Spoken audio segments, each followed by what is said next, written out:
എല്ലാവർക്കും നമസ്കാരം. ഇന്ന് ഉച്ചയ്ക്ക് നമുക്ക് മത്തന്റെ പൂവ് വെച്ചൊരു പച്ചടി ഉണ്ടാക്കി നോക്കിയാലോ? ആരെങ്കിലും മത്തന്റെ പൂവ് വെച്ച് പച്ചടി കഴിച്ചിട്ടുണ്ടോ? ഉള്ളവരൊന്ന് കമന്റ് ചെയ്യണേ. ഇതാണ് മത്തന്റെ പൂവ്. നല്ല ഭംഗിയെ കാണാൻ. ഇതിനെ നമുക്കൊന്ന് നന്നായി കഴുകിയെടുക്കാം.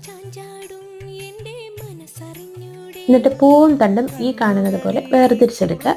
ഇതേപോലെ ചെറുതായിട്ട് അരിയുക. അതിലേക്ക് ഒരു നുള്ളുപ്പ്, കുറച്ച് വെള്ളം, എന്നിട്ട് അടച്ചു വെച്ച് ഇത് നന്നായി വേവിച്ചെടുക്കുക. ഇനി അതിൻ്റെ അരപ്പിലേക്ക് തേങ്ങ, കുറച്ച് കടുക്, 3-4 വറ്റൽമുളക് നന്നായി അരച്ചെടുത്തത് ആ വെന്ത് വന്ന പൂവിലേക്ക് ചേർക്കുക. ഒരു ഗ്ലാസ് മോരോ തൈരോ ഉണ്ടെങ്കിൽ അതും ചേർക്കുക.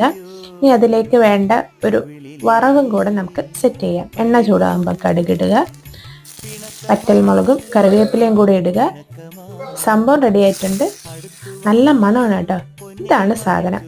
ഇതാണ് നമ്മുടെ മത്തൻ്റെ പൂവ് കൊണ്ട് പച്ചടി. എല്ലാവരും ട്രൈ ചെയ്ത് നോക്കുക.